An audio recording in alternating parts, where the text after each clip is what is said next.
Oke, baiklah teman-teman mahasiswa, kita mulai saja. Bismillahirrahmanirrahim. Assalamualaikum warahmatullahi wabarakatuh. Waalaikumsalam. Oke, baik ya. Selamat pagi teman-teman mahasiswa semua. Gimana kabarnya? Sehat-sehat kah? Alhamdulillah sehat, Pak.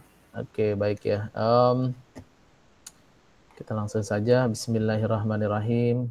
Innal hamdalillah nahmaduhu wa nasta'inuhu wa nastaghfiruh wa na'udzu billahi min sururi anfusina wa min sayyiati a'malina. May yahdihillahu fala mudhillalah wa may yudlilhu fala hadiyalah. Asyhadu an la ilaha illallah wa asyhadu anna Muhammadan abduhu wa rasuluhu. Amma ba'du. Pertama-tama marilah kita panjatkan puji serta syukur kita kepada Allah Subhanahu wa taala yang mana sampai dengan hari ini, detik ini masih memberikan kesempatan kepada kita semua ya, saya serta teman-teman mahasiswa, yang tidak lain adalah kesempatan untuk mensyukuri nikmat. Salawat serta salam tercurah kepada uswatun hasanah kita Nabi Allah Muhammad SAW beserta keluarga, para sahabat, serta para pengikutnya yang senantiasa istiqomah dalam menjalankan sunnahnya. Dan semoga saja kita semua yang hadir di sesi perkuliahan pada pagi hari ini, termasuk ke dalam umatnya yang mendapatkan syafaat dari beliau di hari yaumil akhir nanti. Amin ya rabbal alamin. Baiklah teman-teman mahasiswa semua, sebelumnya saya menghimbau kepada teman-teman mahasiswa untuk mengisi presensi kehadiran secara mandiri ya via Olu. Terus juga materi perkuliahan sudah saya share ya, ada tugas juga hari ini. Oke, jadi bisa diakses via Olu. Ini screen saya semoga terlihat ya, screen saya ya. Oke. Screen saya terlihat?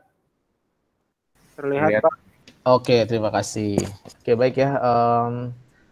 Hari ini kita akan mendiskusikan, mempelajari tentang yang namanya antarmuka di dalam IMK ya. Jadi interface ya, antarmuka atau interface yang kita kenal dengan interface di dalam IMK.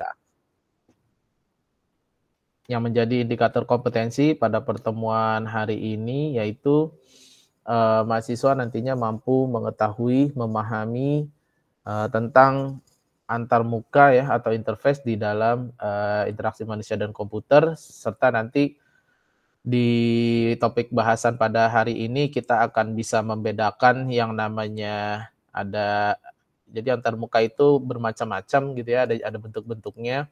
Terus ada tentang istilah-istilah seperti UI ya, user interface, ada usability ya, dan juga UX atau user experience.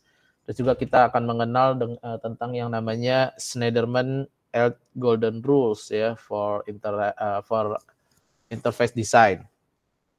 Oke. Baik, langsung saja. Jadi seperti topik bahasan kita sebelum-sebelumnya bahwa produk yang kita bicarakan di dalam mata kuliah IMK ini adalah berupa software gitu ya, produknya ya, berupa software, bisa sistem ya, sistem informasi, aplikasi, bisa juga yang website ya, atau dia sistem informasi yang berbentuk mobile ya, Android maupun iOS ya, dan lain sebagainya. Nah, di dalam mengembangkan sebuah produk, produk tadi ya yang sudah kita bicarakan, maka yang tidak kalah penting adalah kita perlu memperhatikan kepuasan dari pengguna atau user.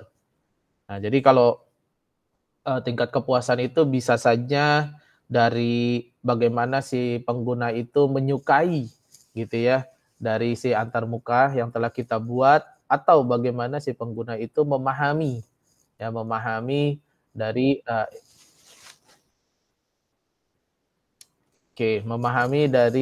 produk ya dan lain sebagainya. Nah, di awal-awal ya, sebelum pertama kali antarmuka diperkenalkan gitu ya, lewat sistem operasi ya, karena antarmuka itu di awalnya diperkenalkan lewat sistem informasi. Jadi antarmuka itu hanya berfokus kepada fungsi, ya, hanya berfokus kepada fungsi. Yang penting berfungsi, gitu ya. Sistem operasi zaman dulu nggak perlu bagus, gitu ya, nggak perlu menarik. Yang penting fungsinya ada, gitu ya. Karena kan fungsi utama dalam kita membuat sebuah antarmuka dari komputer itu, ya, seperti bahasa di awal-awal adalah untuk supaya tujuannya tercapai, ya. Tujuannya tercapai, ya. Tujuannya apa? Ya itu yang memudahkan itu, gitu ya. Nah, tapi di zaman sekarang ternyata berfungsi saja itu tidak cukup, gitu ya, di dalam membuat sebuah produk. Ya, berfungsi saja tidak cukup, tapi harus ada sesuatu yang disukai, ya, yang memuaskan bagi si pengguna, dan ada sesuatu yang timbul pengalaman yang menyenangkan atau pengalaman lebih dari si pengguna ketika menggunakan produk tersebut. Nah, jadi ya, nah tentunya hal ini bisa atau pengguna akan pertama kali melihat dari sebuah produk, yaitu dari antarmukanya atau user interface-nya. Nah, dalam merancang sebuah antarmuka atau interface, tentunya ada unsur, ya, selain unsur user interface-nya sendiri, ya, UI-nya, juga ada yang dinamakan usability. Ya. Nah, kalau kita ngomongin usability, apakah unsur utamanya dari usability ini adalah bagaimana sebuah produk itu mudah digunakan oleh si pengguna, dan bagaimana sebuah produk itu mudah dipelajari. Nah, ketika ada dua unsur ini terpenuhi, ya, jadi sebuah produk mudah digunakan dan ada unsur tambahannya lagi mudah dipelajari, maka muncullah istilah baru lagi yang namanya UX atau user experience, ya. Oke. Nah, mungkin akan lebih terlihat seperti perbandingan berikut ini, ya. Nanti kalau misalnya tampilannya kurang jelas, teman-teman bisa download, ya. Download dari materi yang saya share. Di sini gambar ini adalah perbedaan antara user interface, terus ada usability dan juga UX. Nah, oke, sebelumnya apa perbedaan antara UI dan usability nih berdasarkan gambar ini? Ada yang bisa bantu saya nih, user interface dan usability, perbedaannya dari gambar ini, silakan.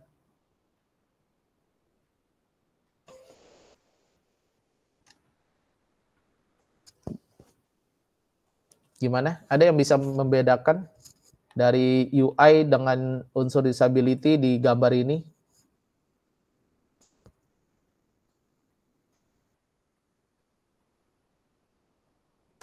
Halo? Masih nyambung gak ya?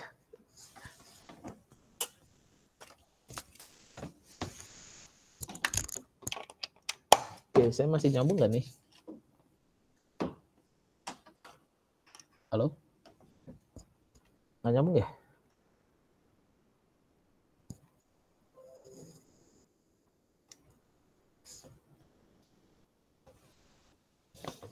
Halo teman-teman?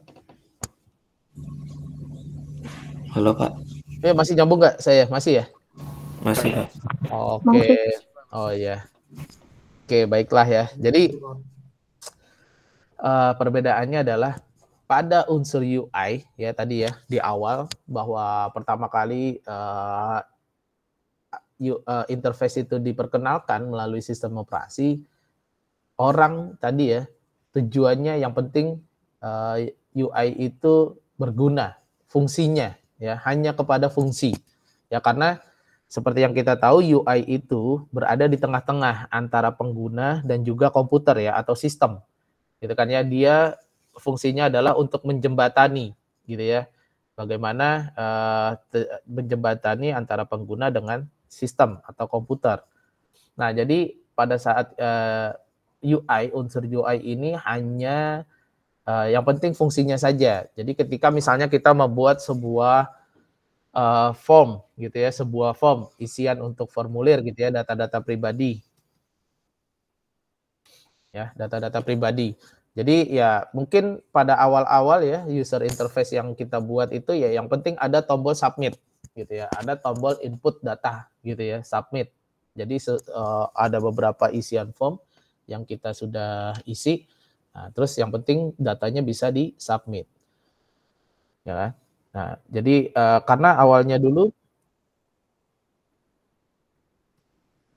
itu ya penggunaan komputer yaitu setelah munculnya sistem operasi bagaimana mendigitalkan data-data yang masih konvensional, ya kan?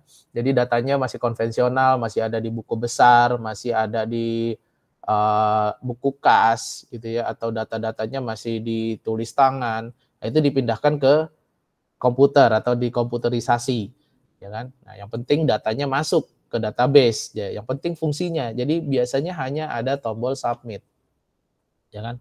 Fungsi utamanya yang penting it works ya, berguna. Nah, ini menjadi berbeda dengan ketika memenuhi unsur usability, gitu ya. Unsur usability seperti slide sebelumnya, yaitu bagaimana ya kalau misalnya teman-teman lihat produk tersebut mudah digunakan, ya. Produk tersebut mudah digunakan.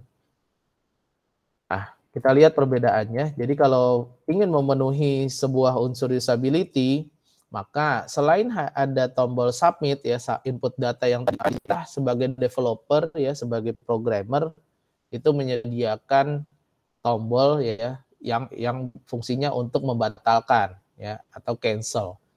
Kenapa seperti itu? Karena seperti yang kita ketahui bahwa manusia itu tempatnya salah gitu ya. Manusia itu tempatnya salah. Manusia itu tempatnya lupa, ya kan? Jadi ketika bisa saja dia ngisi data pribadi salah, atau bisa saja dia mau ngisi data pribadi ada yang terlupa dan lain sebagainya, atau sedang ngetik Word, bikin surat atau bikin tabel di Excel, nggak sengaja kepencet atau keklik button close. Nah, itu kalau tidak kita sediakan tombol cancel untuk membatalkan, maka itu langsung ke close. Gitu ya, langsung ke close. Pekerjaan yang sudah kita buat capek-capek gitu ya, atau skripsi misalnya kita sudah ketik dari semalam, udah bab 4 tiba-tiba nggak sengaja kepencet close, atau nggak ke save gitu ya. Nah, makanya unsur usability yang paling umum gitu ya adalah kita menyediakan tombol cancel. Baik tombol cancelnya seperti ini ya, yang di atas submit dan cancel, atau mau yang sama gitu ya, submit cancel yang seperti ini di bawahnya. Yang penting ada tombol batal ya, karena kan kita nggak sengaja ya. Atau di beberapa sistem ya, atau di beberapa aplikasi gitu, program, ada yang menyediakannya juga seperti tombol undo gitu ya, tombol undo pada Microsoft Word atau Microsoft Excel. Nah, itu kan memudahkan kita gitu ya. Terkadang kita nggak sengaja, atau kita ternyata seharusnya nggak seperti ini, kita bisa dengan mudahnya mengklik undo ya, tanpa kita harus hapus, tanpa kita harus ulang dari awal lagi. Jadi kita bisa menggunakan fitur undo ya, atau undo gitu ya. Nah, ini sudah memenuhi unsur usability. Jadi tidak hanya berfungsi saja, tapi it works well. Itu atau sistem tersebut atau produk tersebut berfungsi dengan sangat baik. Nah, tadi setelah muncul usability, ketika tadi produk tersebut mudah digunakan dan produk tersebut ya menyenangkan bagi penggunanya, maka muncul istilah baru yang namanya user experience. Ya, user experience.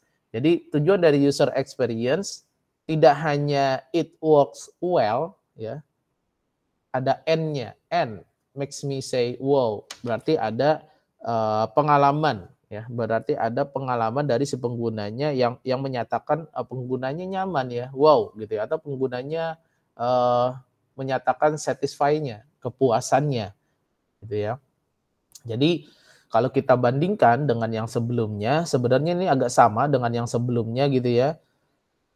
Cuman perbedaannya adalah di user experience itu tidak lagi menggunakan kata-kata yang hanya dimengerti oleh programmer saja, atau tidak lagi menggunakan kata-kata yang hanya dimengerti oleh orang-orang IT saja, tapi sudah ke yang kita menggunakan bahasa-bahasa yang itu lebih natural gitu ya, lebih manusiawi.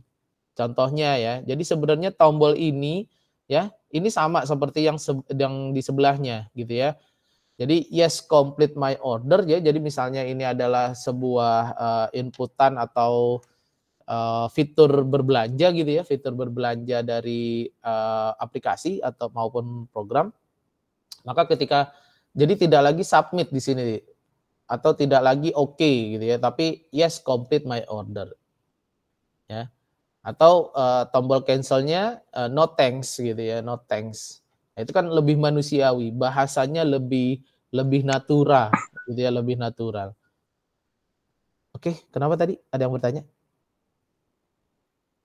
Oh, enggak ya. Nah, terus kita bisa kasih tambahan-tambahan gitu ya. Kita bisa kasih tambahan-tambahan.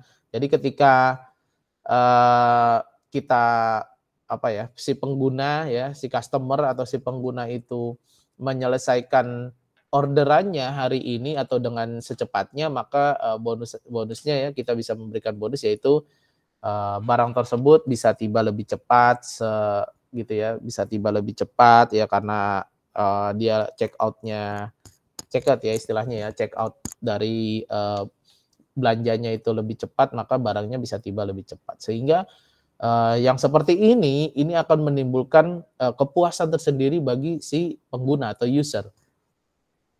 Nah, itu ya. Jadi bisa terlihat perbedaannya antara UI, usability sama user experience. Nah, saya sering sekali menguji skripsi-skripsi mahasiswa. Nah, itu biasanya skripsi-skripsi mahasiswa hanya menyediakan tombol UI saja. Jadi hanya terpenuhi unsur UI-nya saja, gitu ya.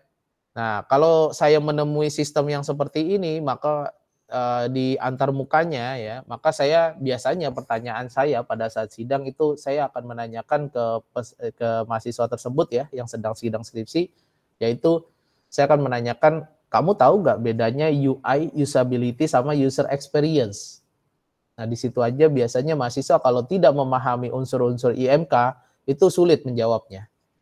Ya, jadi tolong dipahami dari awal dari semester 6 bahwa pada saat nanti kita merancang sebuah sistem, merancang sebuah produk yaitu antarmuka atau interface, kita sebaiknya tidak hanya memenuhi unsur UI ya, unsur UI-nya saja, tapi juga usability, atau bahkan lebih bagusnya lagi, lebih rekomendasinya lagi adalah kita sudah sampai ke tahap user experience.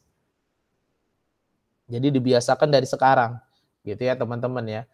Jadi tidak hanya target kita hanya sampai usability saja, tapi juga sampai ke user experience. Kenapa? Karena kalau misalnya teman-teman punya pemahaman tentang UX ini, user experience, maka nanti ketika teman-teman ingin bekerja, ya itu lebih mudah ya. Karena di beberapa perusahaan atau organisasi ya, user experience ini menjadi bidang pekerjaan tersendiri gitu ya. Jadi dia hanya mengoptimasi produk yang sebelumnya sudah ada gitu ya, sistem yang sebelumnya sudah ada, yang mungkin hanya memenuhi unsur UI saja, dibuat lebih ke usability dan sampai ke tahap UX. Jadi dia dikatakan bidang pekerjaannya adalah sebagai UX designer. Gitu ya. Jadi tidak hanya UI designer tapi UX designer. Oke, semoga terlihat perbedaannya dan bisa dipahami. Oke. Berikutnya ya UI ya. Nah, ini penjelasan tadi seperti yang tadi saya jelaskan ya. Nanti bisa teman-teman baca ya di definisinya. Nah, terus ada bentuk-bentuk antarmuka. Nah, mungkin bentuk-bentuk antarmuka ini teman-teman sudah sering berinteraksi, teman-teman sudah sering menemui ya dari banyak program yang telah kita buka, dari banyak produk yang telah kita buat atau telah kita interaksi di dalamnya ya, ternyata ya, banyak sekali bentuk-bentuk antarmuka ya. Jadi salah satunya ada yang bentuk antarmukanya comment baseline. Ya, comment baseline itu ya seperti antarmuka tekstual ya. Di pembahasan kita yang pertemuan kedua ya, ada antarmuka teks berbasis tekstual, ada yang berbasis GUI. Gitu ya. Ini yang basic sekali seperti ini. Jadi kalau yang command baseline itu hanya berdasarkan tekstual saja. Sedangkan yang GUI ya lebih interaktif karena based on icon-icon ya, ada warna-warnanya, lebih menarik lah seperti itu. Nah, kalau kita ngomongin GUI juga ya, GUI ini icon-iconnya itu terjadi tren gitu ya, terjadi tren di masa awal-awal tahun 90-an sampai dengan 2000 ya. Ini icon-iconnya seperti ini ya, early icon ya. Masih berupa vektor gitu ya, berbasis vektor. Nah, terus berkembang lagi di tahun 2000 sampai dengan 2010 ya, lebih futuristik ya. Icon-iconnya tuh lebih futuristik. Terus di tahun 2010 sampai ya mungkin sekarang ya, itu saya juga kurang paham juga kenapa icon-iconnya tuh balik lagi seperti ke vintage ya, ke vintage. Baik, bentuk antarmuka selanjutnya yaitu terkait speech atau voice ya, antarmuka yang berdasarkan voice ya, voice command. Seperti mungkin teman-teman yang punya iPhone ya, ada Siri gitu ya. Terus kalau yang sering menggunakan WhatsApp ya, ada antarmukanya itu kita bisa record gitu ya. Terus kita langsung apa istilahnya ya, upload ya di aplikasi WhatsApp tersebut ya. Terus ada juga antarmuka yang haptic feedback ya. Jadi ada seperti muncul tombol-tombol gitu ya, tombol-tombol agak-agak tidak hanya layar sentuh saja, tapi ada muncul tombolnya, permukaannya agak muncul sedikit gitu ya, timbul sedikit. Terus ada feedbacknya ya, dia bisa bunyi ya gitu ya. Jadi ketika diklik gitu ya atau dipencet gitu ya, buttonnya itu bunyi gitu ya, itu ada feedbacknya. Terus yang berikutnya yang sedang hype juga yaitu augmented reality ya, mixed reality. Mungkin teman-teman yang di peminatan multimedia nih sudah mulai membangun augmented reality. Terus yang sedang booming-boomingnya saat ini yaitu virtual reality atau VR ya, VR. Ini jadi seakan-akan kita berinteraksi ya dengan dunia yang virtual gitu. Terus ada antarmuka yang di perangkat elektronik ya, seperti di robotik ya, dan juga di drone ya, itu ada antarmukanya juga. Terus berikutnya ada antarmuka yang berada di wearable ya, seperti jam tangan ya, smartwatch ya. Terus ada juga yang antarmuka yang basicnya ada di dashboard ya, dashboard di perangkat elektronik juga. Cuman lebih besar ya kalau dashboard itu ya, jadi seperti di treadmill atau di oven ya, dan di mesin cuci juga. Oke. Nah, ini user experience juga tadi ya definisinya.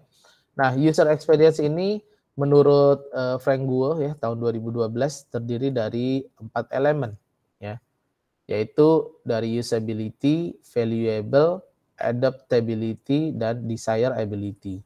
Jadi UX itu atau user experience selalu dilihat juga dari fungsinya ya, kegunaannya. Terus ada nggak sih dia nilai lebihnya atau valuable-nya tadi ya. Jadi pengguna merasa lebih puas, lebih nyaman setelah menggunakan interface tersebut. Terus yang tidak kalah penting adalah mudah untuk mengakses ya. Jadi jangan hanya antarmukanya ada tapi nggak bisa diakses gitu ya. Nah, itu kan sulit ya. Seperti itu. Terus desirability menimbulkan kesukaan dari si penggunanya ya, karena menggunakan bahasa-bahasa yang lebih manusiawi, yang lebih dimengerti ya, atau mungkin bisa saja kalau kita ingin memunculkan UX yang nilai tambah gitu ya, itu kita bisa menyediakan pilihan bahasa gitu ya. Jadi tidak hanya bahasa Inggris saja, karena bahasa Inggris ini kan bahasa internasional ya, karena kan pengennya produk yang kita buat nih bisa dipakai di internasional. Nah, kita juga menyediakan bahasa lokal ya, karena tujuannya juga tidak hanya dibuat untuk internasional tapi juga digunakan oleh lokal ya, maka kita sediakan juga bahasa Indonesia ya, bahasa lokal kita. Atau mungkin ada juga beberapa produk yang memang dia menyediakan pilihan lebih dari 2 bahasa ya, seperti bahasa Cina ya dan lain sebagainya. Nah, ketika memenuhi 4 elemen tersebut, maka produk tersebut sudah dikatakan mempunyai UX yang sangat bagus, ya. Jadi sudah memenuhi, sudah bisa dikategorikan sebagai UX yang sangat bagus. Ini bisa dibaca nanti terkait definisinya. Usability juga seperti tadi. Nah, cuman usability ini ada beberapa kriteria yang harus dipenuhi dari si usability, yaitu apakah interface tersebut efektif ya, efektif untuk digunakan, terus efisien ya, safety. Nah, kalau misalnya safety ini hubungannya dengan misalnya kita ada beberapa konten ya, misalnya website ini ya, website itu kita membuat sebuah produk yang itu website di dalamnya ada konten yang seharusnya hanya dilihat oleh orang yang di atas umur 17 tahun gitu ya. Nah, itu kita kasih disclaimer dulu gitu ya. Kita berikan halaman disclaimer dulu bahwa ketika mau menuju ke fitur tersebut ya, ke link tersebut, nah itu kita langsung munculkan ini hanya tersedia bagi di atas umur 17 tahun misalnya gitu ya.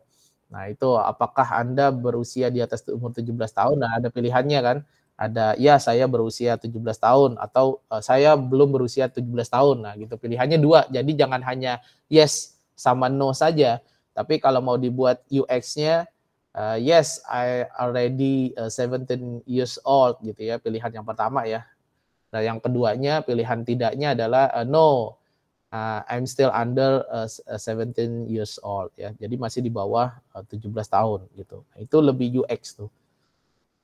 Ya. Terus utility, bagaimana produk tersebut mempunyai kegunaan yang baik ya. Learnability, mudah untuk dipelajari ya, karena tadi tidak berbelit-belit, bahasanya juga bahasa yang mudah dimengerti, tidak hanya si programmer saja yang mengerti bahasanya. Terus memorability, itu sesuatu yang mudah diingat, mudah dipelajari ya. Oke, nanti dibaca itu definisinya. Nah, pada perbandingan antara usability dan juga UX ya, sebenarnya kita tadi sudah diperlihatkan ya contohnya di awal ya, bagaimana ada UI, usability dan juga UX ya. Jadi sebenarnya itu mirip sama yang di sini juga.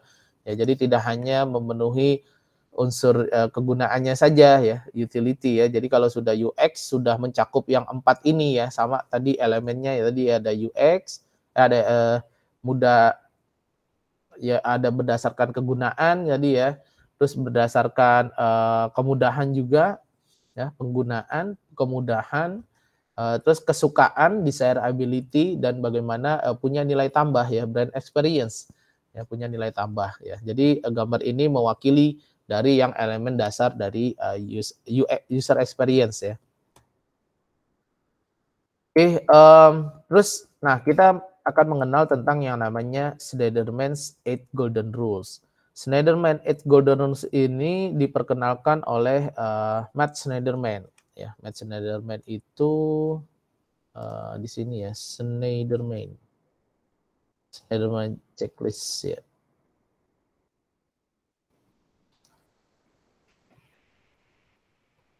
Nah, ini ya, ini adalah Matt Snyderman. Snyderman 8 Golden Rules ini diperkenalkan oleh Ben Snyderman, bukan Matt Snyderman ya. Ben Snyderman ini adalah seorang profesor ya di University of Maryland. Dan dia memang bidangnya khusus di IMK ya, atau interaksi manusia dan komputer, atau di bahasa sananya itu disebutnya dengan Human Computer Interaction. Ya, dia ada punya lab khusus di sana ya. Nah, ini dia memang bidangnya dia, dan dia banyak menulis buku-buku tentang IMK ya, Ben Snyderman ini. Terus juga dia mengeluarkan prinsip ini yang terkenal ya, 8 aturan emas untuk merancang antarmuka ya. Terus juga dia punya standar ya, standarnya selain yang itu ada di sini nih, bentar. Itu di mana ya, checklist. Saya cek checklist.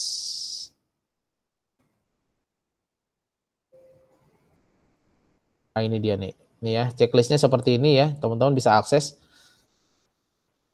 checklistnya dari Ben Snyderman ya. Ini udah diakui oleh Badan Interaction Design atau desain interaksi di dunia, namanya Interaction Design Foundation ya, yang tadi websitenya ada nih, nanti teman-teman bisa cari. Nah, ini diakui ya prinsip-prinsip dari Ben Shneiderman ini. Jadi kalau misalnya ingin merancang sebuah antarmuka yang memenuhi unsur UX ya, user experience, maka harus memenuhi 8 unsur ini gitu ya. 8 unsur ini ada question ya apa ya, aturan-aturannya atau teknisnya lah gitu ya. Jadi ketika itu memenuhi aturan konsistensi maka dicentang gitu ya. Oke, balik lagi ke PowerPoint. Jadi Schneiderman 8 Golden Rules ini ada 8 prinsip dasar yang menyangkut. Yang pertama ada konsistensi, shortcut, informative feedback, a dialogue to yield closure, simple error handling, easy reversal, support internal locus of control, dan juga reduce short term memory load. Nah, ini akan kita bahas ya hari ini ya. Yang pertama terkait konsistensi. Jadi bagaimana kita di dalam merancang sebuah produk ya, itu harus ada yang namanya konsistensi. Jadi antarmukanya konsistensi. Yang berarti menggunakan pola desain yang sama gitu ya. Pola desain yang sama. Misalnya pada tombol delete ya. Delete button. Comparison.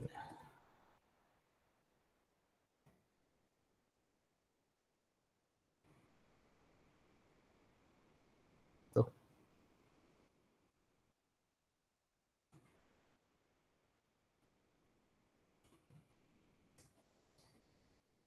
Nah, misalnya seperti ini aja deh.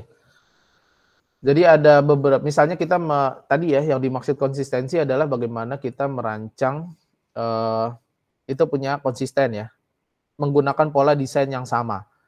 Ya. Jadi misalnya di sistem kita ada beberapa fitur ya, kita merancang sebuah produk ya, sistem informasi sekolah misalnya.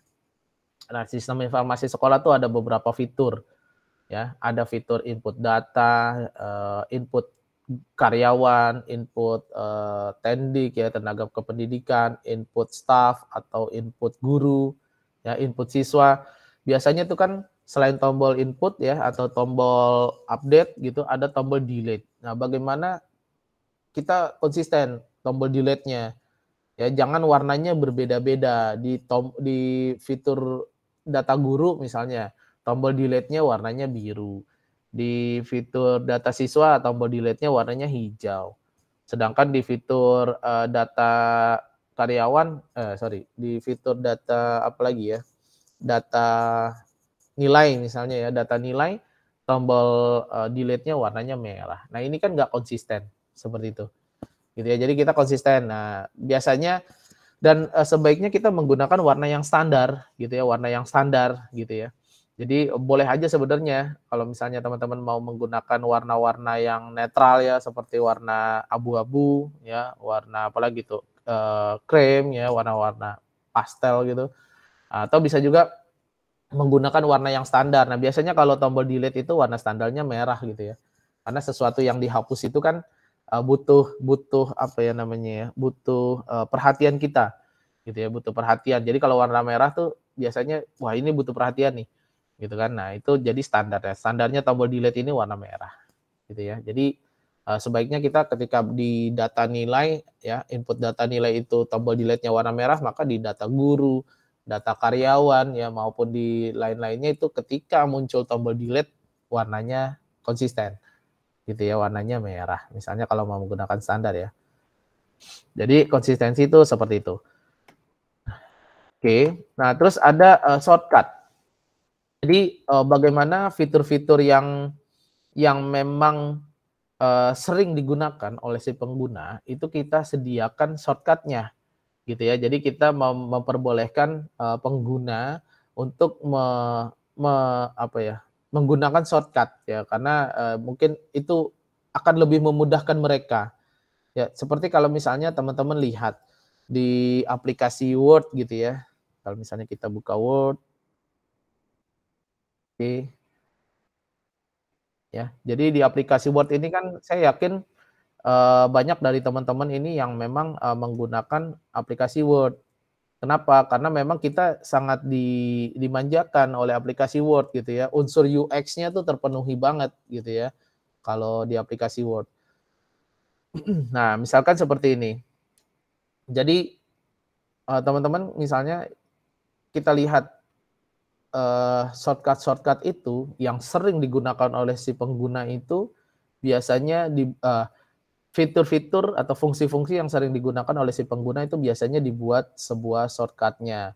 Ya, baik kalau di produk yang Word ini misalnya tidak hanya disediakan fitur ikonnya gitu ya, shortcut ikonnya seperti copy paste gitu ya, copy dan paste ini karena belum ada ininya. Nah, ini ya misalnya nih. Nah, ini kan baru nyala ya, copy bisa juga disediakan ya muncul informasi bahwa kalau ini bisa saja tidak perlu diklik tapi kita menggunakan keyboard gitu ya, Ctrl plus C itu sudah merupakan shortcut copy juga gitu. Jadi lebih memudahkan karena ada beberapa user yang memang dia lebih intens menggunakan keyboard dibandingkan menggunakan mouse gitu ya. Jadi kalau yang sedang menggunakan mouse ya ini ada shortcutnya.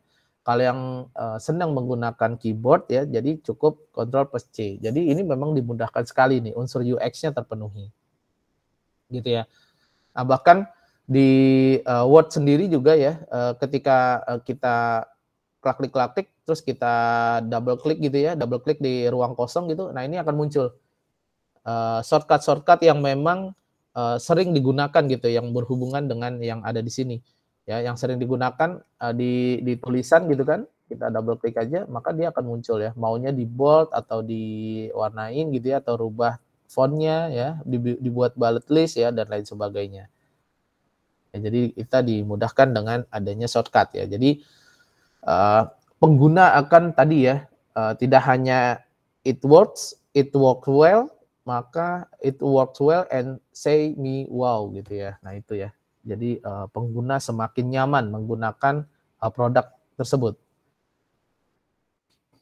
Berikutnya adalah prinsip yang ketiga terkait informatif feedback ya. Bagaimana pengguna mengetahui setiap yang terjadi ya, baik dari setiap tahapan ya maupun progres gitu ya, dan itu ada informasinya ya, feedbacknya ada informasinya. Jadi misalkan kayak macam-macam ya yang sekarang nih. Jadi jangan sampai kita membuat sebuah produk misalnya harus upload file gitu ya, materi gitu. Misalnya mau upload materi tadi ya, kita mau membuat sebuah produk sistem informasi sekolah. Ini harus upload materi. Kita nggak tahu apakah materinya sudah terupload atau belum gitu ya. Nggak ada progresnya sama sekali.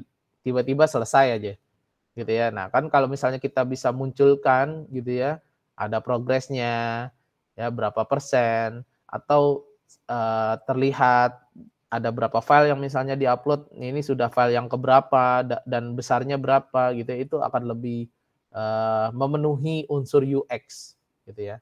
Jadi bagaimana tadi ya aturannya adalah menyediakan informatif feedback ya, umpan balik yang informatif. Berikutnya berhubungan sama yang informatif feedback ya, bagaimana mendesain ada notifikasi ya, ada dialog yang ketika prosesnya sudah selesai. Jadi tadi ya, karena tadi ini ada prosesnya dan ketika prosesnya sudah selesai ada informasinya juga ya. Jadi ketika sudah selesai misalnya file Anda sukses terupload gitu ya, atau file Anda berhasil diupload. Nah, bisa dalam bentuk gambar, icon atau label ya. Atau kalau misalnya ternyata sedang diupload seperti ini, ternyata kalau tidak ada dialog to your closure, maka kita nggak tahu apakah file kita benar-benar sudah terupload. Ya, jadi apakah sudah terupload atau apakah belum terupload gitu ya. Nah, itu kan ada dialog to your closure, ada dialog penutupannya gitu ya, dialog penutupannya gitu ya, ada di akhir apakah berhasil proses tersebut ya, tidak hanya di upload file misalnya kita input data, Ketika sudah terinput, selamat data Anda berhasil terinput gitu ya. Nah, itu memenuhi unsur UX tuh. Jadi bukan saja input berhasil ya, kalau input berhasil tuh masih usability kategorinya, tapi ketika selamat data Anda sudah berhasil terinput itu udah benar-benar UX. Gitu ya, memenuhi unsur UX. Berikutnya adalah produk yang kita buat. Prinsip kelima adalah menawarkan penanganan kesalahan secara sederhana. Ya, nah interface yang baik adalah yang didesain untuk ada penanganan kesalahan secara sederhana. Maksudnya seperti apa? Misalnya, contohnya kalau di Word tadi ya, kita ada yang namanya fitur, kita ada yang namanya fitur undo ya. Jadi kita disediakan fitur undo. Ya, jadi teman-teman bisa lihat kan ya, ada fitur undo ya di shortcut gitu ya. Nah, atau kita ada fitur redo gitu ya. Jadi kan salah pun kita nggak mesti dari ulang gitu membuat sebuah tulisan gitu. Oh ternyata salah, kita undo saja gini kan. Nah, jadi salah ya keketik atau apa. Waalaikumsalam. Bapak silakan Pak. Nah, terus undo-nya juga tidak hanya yang bisa juga dibuat dengan secara history, gitu ya, secara history. Itu akan lebih baik. Ya, ada juga undo yang secara history juga bisa terlihat, yaitu pada saat teman-teman menggunakan sebuah antarmuka dari Photoshop ya, Adobe Photoshop. Itu kan undo-nya juga ada historinya. Nah, itu bisa terlihat juga tuh. Ya, sama seperti sekarang Word ada historinya juga undo-nya. Ya. Ada sampai 5 kalau saya nggak salah undo-nya ya, karena ini baru dua aksi, maka hanya terlihat 2 aksi saja. Ya, itu. Atau kita bisa juga melakukan pencegahan kesalahan ya, misalnya seperti ada nomor telepon misalnya, nomor telepon kita bisa setting di text box-nya itu bahwa nomor telepon itu adalah hanya data teks yang sifatnya number saja yang boleh diinput di situ. Nah, itu kan menawarkan penanganan secara sederhana. Atau pada kasus ini ya, misalnya password ya, password itu suka ada tuh yang memberikan informasi bahwa password harus terdiri dari 8 karakter sampai berapa karakter gitu ya, dan harus ada terdiri dari huruf, simbol, angka ya. Jadi gabungan seperti itu. Nah, itu penanganan sederhana juga. Itu sudah memenuhi unsur UX ya. Dari unsur yang kelima ya, dari Schneiderman. Berikutnya ada isi reversal ya. Tadi sama seperti undo juga ya. Terus yang tidak kalah penting adalah support internal locus of control. Jadi ada beberapa fungsi-fungsi yang memang berkaitan itu dijadikan satu grup, gitu ya, dijadikan satu grup. Ya, seperti contohnya pada Word ya, kita bisa lihat di menu utamanya itu ada yang memang berhubungan sama font, ya itu dijadikan satu grup di sini ya. Terus yang berhubungan dengan paragraf ini juga satu grup ya. Terus yang berhubungan sama clipboard juga. Nah, terus ada juga yang memang dia dijadikan tab ya, dijadikan tab. Jadi karena ini masih yang hubungannya dengan menu insert juga dijadikan satu grup besar juga ya, tidak hanya kelompok-kelompok kecil, grup-grup kecil, tapi juga grup besarnya juga. Nah, itu kan benar-benar dikelompokkan ya, benar-benar diperhitungkan oleh si Microsoft. Terus yang terakhir, prinsip terakhirnya adalah reduce short-term memory load. Bagaimana produk yang dibuat itu mengurangi beban memori jangka pendek ya. Itu akan membuat penggunanya sangat nyaman. Nah, ini bisa jadi contoh ketika kita mengakses WhatsApp misalnya ya, mengakses kontak-kontak. Jadi kan ada beberapa WhatsApp itu terkadang kita belum simpan nomornya ya, belum simpan nomor. Terus kita ingin menghubungi ya, atau mau forward gitu ya, mau forward file ke orang tersebut yang belum kita simpan nomornya, maka disediakan fitur recently ya oleh si WhatsApp ya. Sekarang juga di kontak biasa, tidak hanya di aplikasi WhatsApp, di kontak biasa Telegram juga menyediakan fitur recently ya. Atau kita ingin Misalnya kita habis menghubungi teman gitu ya, menghubungi teman, terus tiba-tiba kita pengen langsung menghubungi, jadi kita nggak perlu cari namanya dia, karena baru saja kita hubungi sudah ada di tombol recently. Itu memudahkan sekali, ya, sangat memudahkan. Nah itu contoh ya, contoh di prinsip yang ke-8 yaitu reduce short term memory load. Teman-teman mahasiswa, mungkin itu yang bisa saya sampaikan. Mungkin ada yang mau ditanyakan di pertemuan hari ini, silakan. Silakan kalau misalnya ada yang mau ditanyakan.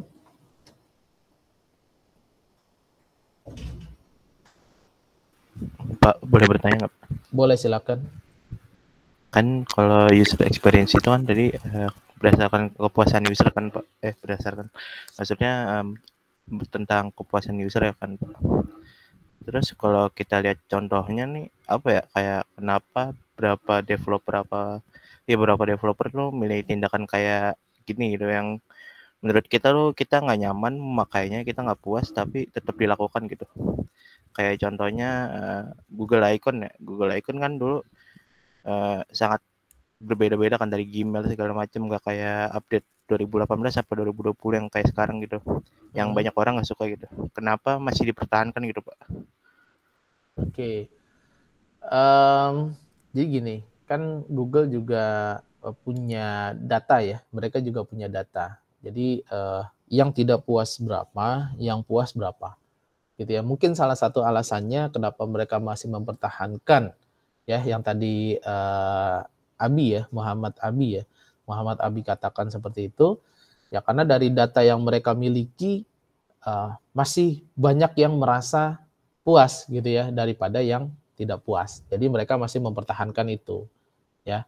Atau bisa saja mereka masih mempertahankan itu karena itu ciri khas mereka, ya, ciri khas mereka, ya, karena itu punya histori tersendiri, gitu ya. Jadi bisa saja itu masih dipertahankan, ya. Jadi mungkin itu alasannya. Dan sebenarnya gini, kalau kita ngomongin UX, tidak hanya puas dan tidak puas saja gitu ya. Jadi kalau tidak puas dan tidak puas itu sebenarnya kaitannya ke usability. Tapi kalau user experience jadi puas, tidak puas, dan user itu nyaman, mau menggunakan lagi produk tersebut gitu loh. Nah itu jadi ada unsur terpentingnya adalah user masih mau menggunakan produk kita. Nah itu jadi dia tidak hanya berkaca pada unsur puas dan tidak puas tadi ya seperti yang dikatakan, tapi juga bagaimana ternyata pengguna masih balik lagi kok, pengguna masih menggunakan lagi gitu, masih menggunakan lagi sistemnya. Atau bisa saja dengan sistem yang seperti ini ya, dengan yang masih yang sekarang itu lebih ringan dibandingkan ketika kita misalnya develop yang lebih futuristik gitu ya. Karena fungsinya kan cuman apa ya, kalau misalnya Gmail ya, Gmail itu kan fungsinya cuman sebagai SSO saja kan gitu ya. Sekarang kan orang jarang berkirim data lewat email. Jarang berkirim surat lewat email karena sudah ada sosial media. Jadi fungsinya hanya untuk sebagai kunci saja gitu ya, single sign on. Gmail itu hanya sebagai SSO di Google. Jadi dia hanya sebagai penghubung akun-akun yang ada di Google, produk-produk yang ada di Google seperti YouTube, Google Drive, apalagi Google Meet harus punya Gmail. Jadi cuma sebagai itu aja. Jadi buat apa kita develop yang baru, yang lebih futuristik, tapi kalau cuma digunakan sebagai penghubung aja. Itu mungkin itu ya salah satu alasannya. Jadi banyak sih kalau mau dilihat dari berbagai sudut pandang.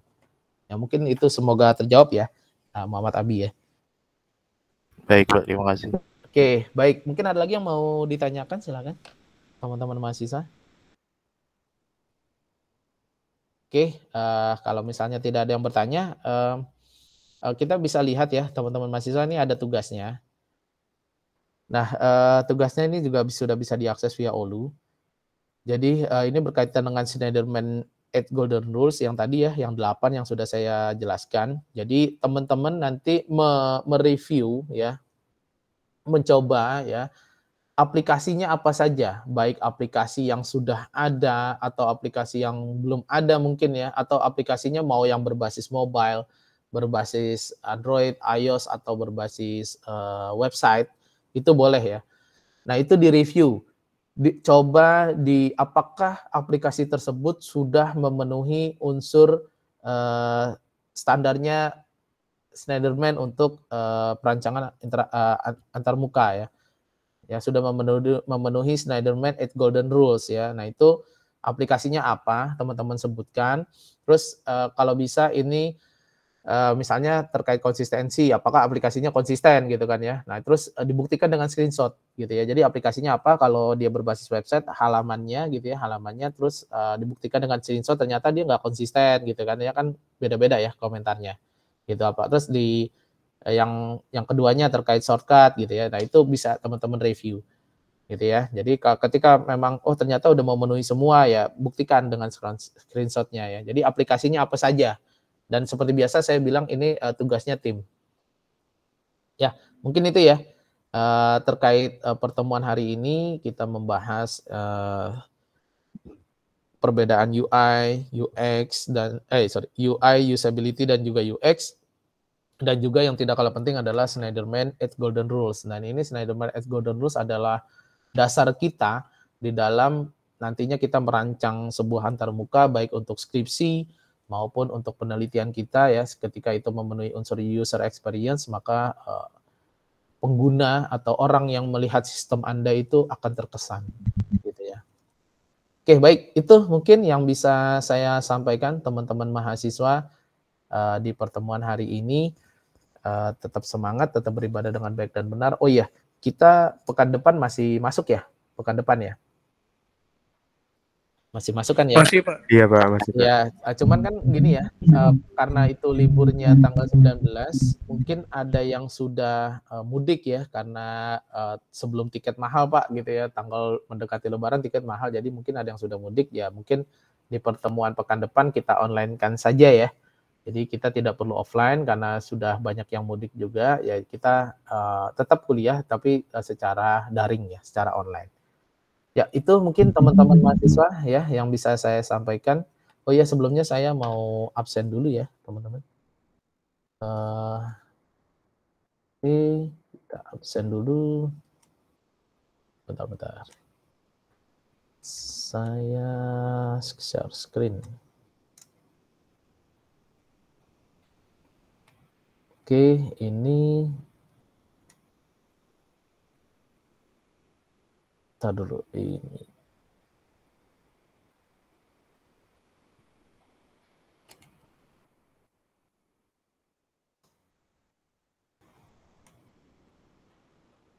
Oke, Sania Wulandari ada? Hadir, Pak. Fajar Iqbal? Hadir, Pak. Albani Swafa? Hadir, Pak. Ananda Niswahuddin? Hadir, Pak. Hadir ya. Nur Muhammad Zakaria? Hadir, Pak. Dimas Cahyo Ramadan? Dimas? Nggak ada ya? Maaf, Pak. Dimas saya. Dimas? Oke. Saya, Pak. Alif Rizky Abdillah? Hadir, Pak. Denny Wijaya? Hadir, Pak. Rizky Adi Saputra? Adi sakit, Pak. Sakit? Kemarin dia. Oke. Pak. Ya. Rais Abdan Syakura? Hadir, Pak. Jafar Rahadian? Hadir, Pak. Fadlin ada ya, Fadlin ya. Hadir, Pak. Rani Yunita? MBKM, Pak. Oh, MBKM ya. MBKM saya tidak tandain ya. Kalau magang biasa saya tandain ya. Melati Tri? Hadir, Pak. Hadir. Muhammad Akbar Maulana Rahmat? MBKM, Pak. MBKM. Andika Bagus Pambudi? Nggak ada kabar? Ada, Pak. Andika lagi ke toilet, Pak, tadi. Izin ke saya. Oh gitu. Oke. Deka Abdia Pratama? Izin, Pak. Dia ada tugas lapangan katanya dari BPTI. Oh, oke lah. Muhammad Alvin Mansur? Hadir, Pak. Hadir ya. Rafika Aulia Madani? Hadir, Pak. Reja Al-Arsyad? Hadir, Pak. Oke. Abdul Syakir? Hadir, Pak. Indriani? Hadir, Pak. Bima Prasetya? Bima? MBKM, Pak. Oh. Siti Nurhalisa? Nggak ada? Hadir, Pak. Oh, hadir. Muhammad Abimanyu Putra. Hadir, Pak. Alvan Naufal Rabani. Hadir, Pak. Zainul Arif. Hadir, Pak. Muhammad Yusuf Siregar. Hadir, Pak. Arif Nur Iman.